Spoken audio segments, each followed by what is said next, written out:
everyone, I'm Steven. And I'm Megan. And we are the Board Game Weekenders. Why are we here today, Megan? We are here to give you our top 10 games of 2021. A lot of good games came out this year. Yes. I think you're going to be surprised by some games on our list. Hopefully, we can show you some that you might be interested in or some that, again, you yourself already have and enjoy. So without further ado, let's get to our list. Here we go. Our number 10 game is Meadow. Megan, what do you think about Meadow? I really like Meadow. I was surprised by how much I like it. Mm-hmm. I think my favorite aspect, other than the really pretty art, is the way you take cards. It's kind of very similar to Quadropolis. Yeah, it's a good system how it works. You place this here, number one, you take this card. I like that in this one. There's like the power on the other side that you can like take a card. It adds a little bit of a twist to something like Quadropolis. And then it's really just stacking and getting the symbols, right? Yeah. So it's just, you're getting resources to turn in. Yeah, it's all about efficiency, which is right in my wheelhouse. Yeah. It kind of seems like a bigger game, but really it's pretty simple. Like, it's just the cards, and you get the stuff and stack it. Right. But it's just satisfying to get those combos, and you see this card, and it links to this card, and you're deciding, like, what resources you want to cover up on the card. So it's just kind of a cool little kind of puzzle game. Came out of nowhere for us, but we really enjoyed it, I think. The art is just beautiful. It's just a really great game to look at, so that always is a plus for me. Yeah, 100%. So that's our number 10, Meadow. Our number 9 game is Super Mega Lucky Box. I kind of see this as the family roll and write. The one that you introduce to people that have never played a roll and write before. I think I'm bringing this out. I think it fills that void. But I think there's still enough here that satisfies like gamer combo-y things. So like, what did you like about it? I agree. I really enjoy it because it's more than just, flip a number, write it in a box. I like that like when you fill a row or a column, you get this bonus down here. So there is some strategy in how you're gonna fill it, and like what cards you take, right? Like, and like filling them numbers. like in the certain rounds. The certain round gives you certain bonuses, more points. So I think there's a lot of extra little something for gamers where it makes it interesting enough for gamers to play with non-gamers who are just learning, and it's easy for them to play. And there's a little bit of interaction, like with the moons, you're competing for who has the most at the end, kind of like Sushi Go, something like that. And then you have these lightning bolts that let you adjust the numbers, so like when to use them and when not to. It's like, it's simple things, but it's still enough where it's like, oh, there's a little bit like of a punch there. So we really like this one, and the small package helps too. Like, and you can bring this anywhere. Inexpensive, and the production value is really good. And I like that the cards are already dry erase. That's really big. And the components are nice, and the cards are. This would nice be a great gift. A great very gift. Good gift for if you don't know someone who out. just getting into games, this would be a great one. So, all right, our number 8 game is Terraforming Mars Ares Expedition. Megan, what did you like about this? You never played the original Terraforming Mars, right? I honestly was always really intimidated by the real Terraforming Mars. It took really long. There were so many cards. And everyone in our game group who loved it was really good at it and played it a lot. It's a little intimidating. I never played it, and then this came out, and I was really excited because you explained it as a smaller version, quicker, smaller version of the game. And I love it. Yeah. It works really well, like the phases of like you each play a card and then everyone does that phase and you get in that rhythm. You get to just build all these cards, just kind of like the original version. I can see how people would like that extra complexity and things. I think for us, this is almost like made for us in a way where it was like, this is for people who want, only to last an hour, and there's still like a huge deck of cards. You never see everything. The most overwhelming part for me is the cards, but it's nice that your turns are simple in the fact that, you play that phase card down and it just tells you this is what you do. So that way you can focus on reading the cards you get and like what they do, because there's not like too much more on your turn of like, oh, well, what am I going to do? Yeah, and there's still interaction of like, oh, you played that phase card, I wanted to produce this turn, and like stuff like that. So it kind of keeps the engagement and interaction going. So we really, really like this one. So if you like Terraforming Mars, sometimes this is nice too. Like if you don't want to do the full 3-hour experience, but you want that kind of feel, I think it really does fit the bill for that. Yeah, we're big fans. Our number 7 game is 60-Second City.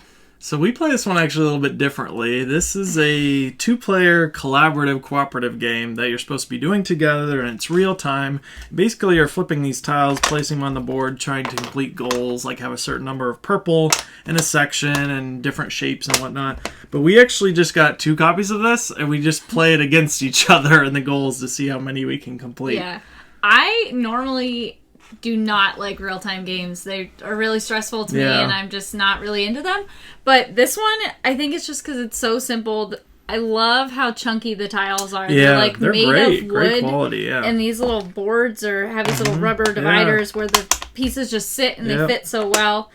And it's just so simple. You know, get this card, fill it, you know, and then you just do as many as you can in the time. And I think you do like 5 rounds or something. And then there's pollution that blocks where you can put it. Like, again, it's very simple, but there's enough there that we I think like that competitive aspect more. So like the cooperative is like, yes, you're just kind of going for a high score, but that competition against each other, I think is worth it to get 2 copies. Like, it's great. Like, I almost wish we had like 4 so you could play with 4 people. I was surprised. This game really surprised me. It's this came out of nowhere too. I just find myself a target. Thinking, like, I want to play that game. It's just really fun to put the shapes around. I think it scratches we really like King Domino, and it's kind of that itch of placing areas together, but a little bit more spatial and real-timeness to it. So this is a good one. If you haven't checked this one out, we recommend it. I really like it. If anybody needs any more detailed, explanation of how we've done it, we can definitely let you know. For sure. Our number 6 game is Aqua Garden. What do you like about this game, Megan? Love this game. First of all, has the prettiest meeples. So cool. Fish feeples? Fish sheeples? I don't know. I really They're want to awesome. say that. There's so just cool. all these different kinds of fish. They're all beautiful, and the gameplay's really simple. You're basically this little guy is acquiring fish for your aquarium. He just moves around in a rondelle fashion. You know, you pick up a fish and then you figure out where you're gonna put it in your aquarium, and there's certain placement rules. Like a clownfish can't go with the shark because the shark would eat him. The sea turtle requires kelp because that's what he eats. And then there's these goal cards that you're trying to complete for points. Yeah, have certain fish in tanks. It seems like an abstract D game, but it's like puzzly and thematic enough that it kind of lifts it up. Yes. The base game comes with 3 advanced fish too that you can add in that like add extra scoring and a little bit of difference each game. This game is kind of tricky to get now since it was like a Japanese publication. Yeah, we actually got it as a birthday present for me. Steven kept showing me this Kickstarter and being like, I can't believe I missed this Kickstarter, and I was so sad because the game looked perfect. I was pretty sure you go like this. And then all of a sudden it showed up wrapped as a Christmas or a birthday present a couple months ago. So the Kickstarter extras, again, were just extra advanced fish, which just adds to the variety. I think there's word that there's enough interest that they are going to reprint this again, even with maybe more stuff. So just be on the lookout for that, because I think this is one that you shouldn't miss out on, because you put this out on the table, people are just like, what is that? I want to play it. I want to build an aquarium. Even just Who the wouldn't box, want to? it's so intriguing. It's like, that's so beautiful and simple. What is that? Great game. We love it. Highly recommend. If you can get your hands on it. Hopefully soon. Our number 5 game is So Clover. So this is from the people who did just one, Repost, and they came up with another great party game, which is just like, it's hard to follow that up with that next level. But in this game, you're just drawing 4 cards, making a clue about the pairings on the ends, making a little 4-leaf clover.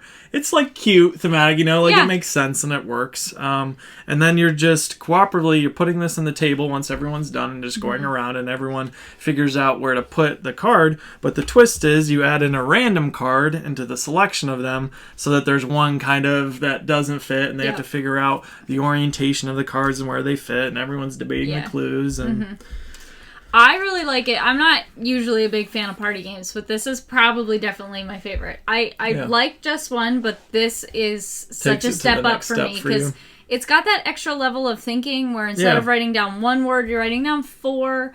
It has to coordinate with 2 different clues.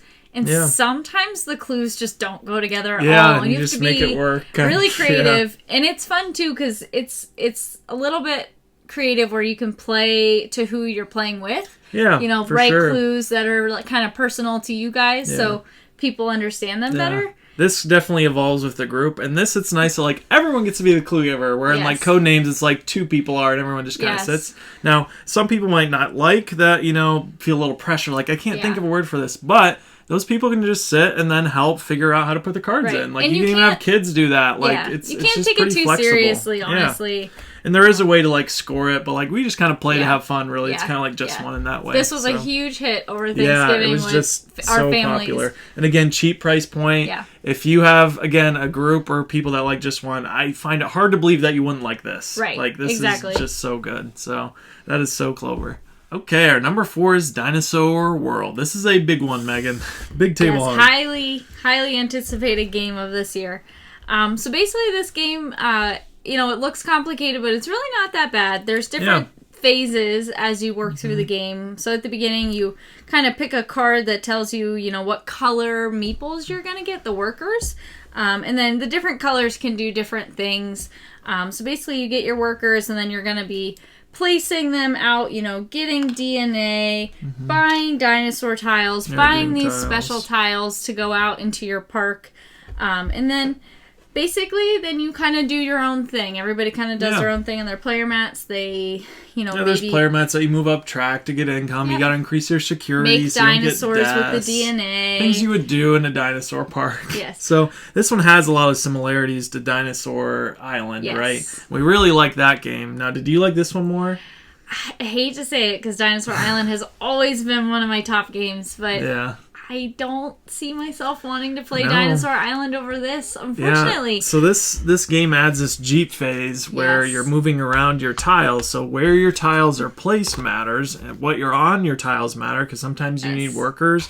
And then this is how excitement is generated by how many dinosaurs are there. And there's boredom if you keep going to the same tile again. So there's like so many more thematic things added to it. Yes. And they kind of refined a lot of the things that I think made, again, Dinosaur I like having the whole phases of like everybody's buying stuff, so there's competition. Somebody might buy something that you wanted to take versus then there's just kind of the time to kind of do your own thing on your boards. I think the flow is a little bit better than Dinosaur Island. It's not so finicky maybe in like the buying phase, and then the drawing the meeples from the bag with the hooligans, it was thematic maybe, but I think the Jeep just blows that out of the park. It feels much more like I'm traveling around my park and I'm doing things and it's just pure Jurassic Park. Like if you want that experience, this really delivers it to like the next level. I think.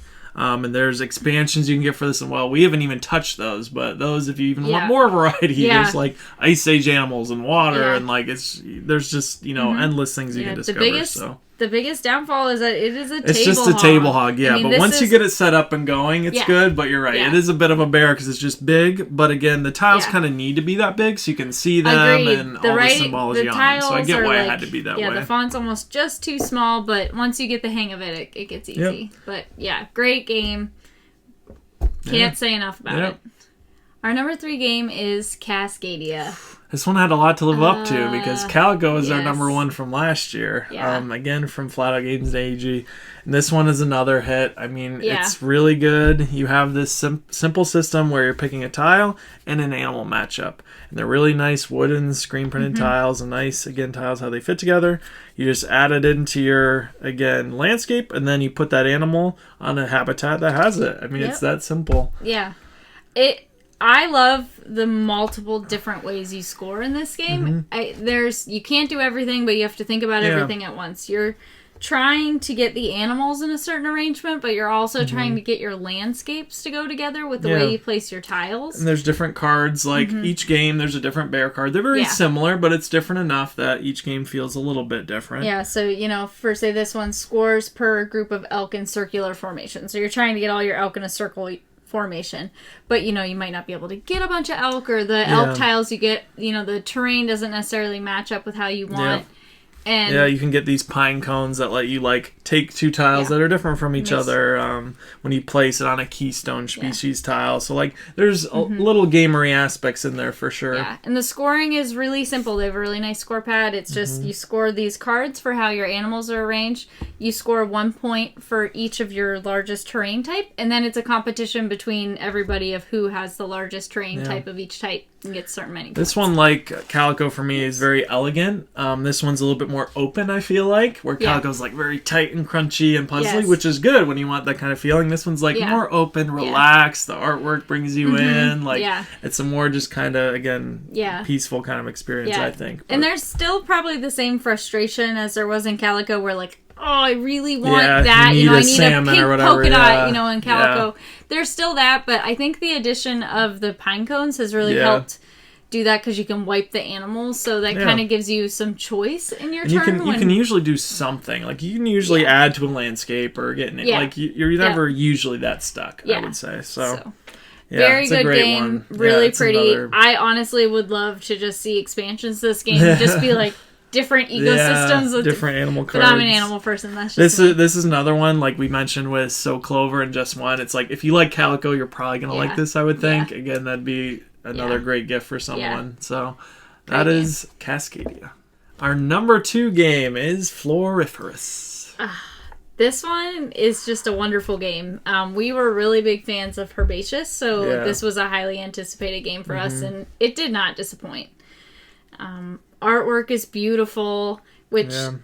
And it has that King Domino aspect of you're picking a card, or what's cool in this one is you're picking like a scoring card, so now I'll get like 2 points for each orange flower that I get throughout the game. Yeah, it is a little point salad-y. Are you picking scoring cards? Or are you picking, vegetables or flowers? And you're considering like, but if I go to the bottom, then I'm going last. Like King Domino, which is a game we love. Yeah. This artwork is amazing. Yeah, and it's got, a couple different like scoring aspects. So basically, you can take these, which are like 2 points per a certain color, 2 points per bug type. Yeah, unique ones are different. There's all kinds of stuff. Or you can get these like bouquets. So, this one you need a mum, a pink, and a ladybug to complete that. Or there's statues where you're competing for the most. Yeah, a little competition. Yeah, so there's a couple different ways to score. These little stones or points, they entice you to take the lower turn order cards. Yeah, and then each round there's goals. So like you're looking to have certain bugs or flowers. Yeah. So like you're shooting for certain ones, and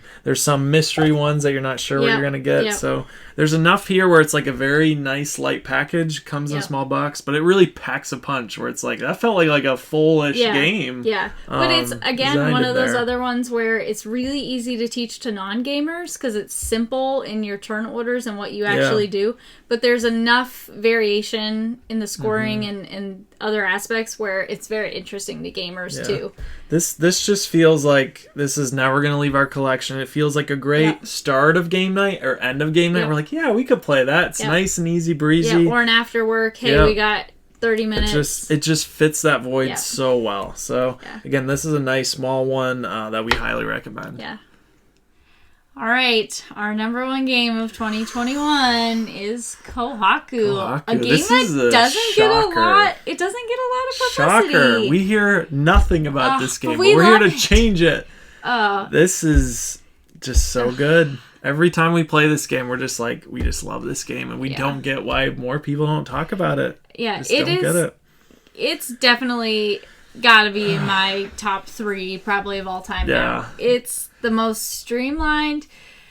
Yes, beautiful. We have the acrylic tiles. I hear that in future reprints. They're making another printing with cardboard tiles that still look nice. The artwork's great. Yes. But that definitely helps for us. Yes. You're just taking a fish and a scoring and making a little checkerboard. It's that simple, and then it's just all the scoring. Yep. And it's very cool in the fact that, like this tile, so you get 2 points per yellow fish next to them. But a lot of the fish have 2 different colors.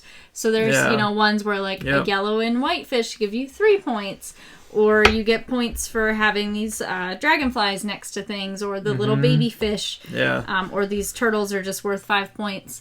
And it's just maximizing all of that to the fullest. And there's a nice amount of like interaction for how the tiles take and move around on this board. And then there's like, there's that yellowfish that I wanted. So like it's a good, or someone takes what you want. So like that's into it. But you always feel like you can do something in this game. I like that every turn you're like, I'm getting points this way, getting points, and you feel positive on it. And again, you can play with gamers and it feels very cutthroat and like very punchy, but also anyone can play it. Just take 2 tiles. It's as simple as that. And like it sounds dumb, just goes but really well. It's so relaxing to play. It is. Like it's kind of like Floriferous simple. in that way, where like, and again, we kind of like games like that. I think that half hour to 45-minute range that still packs a punch. Yeah. And this one fits that bill. Yep. Just 100%. Great game all around. I would pick this up and play it in a heartbeat any day of the week. And the nice thing is this theme is like unique. The fish look cool, and like when it's on the table, it just looks inviting. Yep. So this is just another one. Please don't overlook this one. Like, we're trying to champion this. It's so good. So be on the lookout for the next printing. That's Kohaku, our number 1 game of 2021. All right, everybody. That is our top 10 games of 2021. Hope you liked it. Hope you were surprised. Yeah, let us know what you think. And I hope you enjoy the rest of the Winter Spectacular on the Dice Tower. See ya.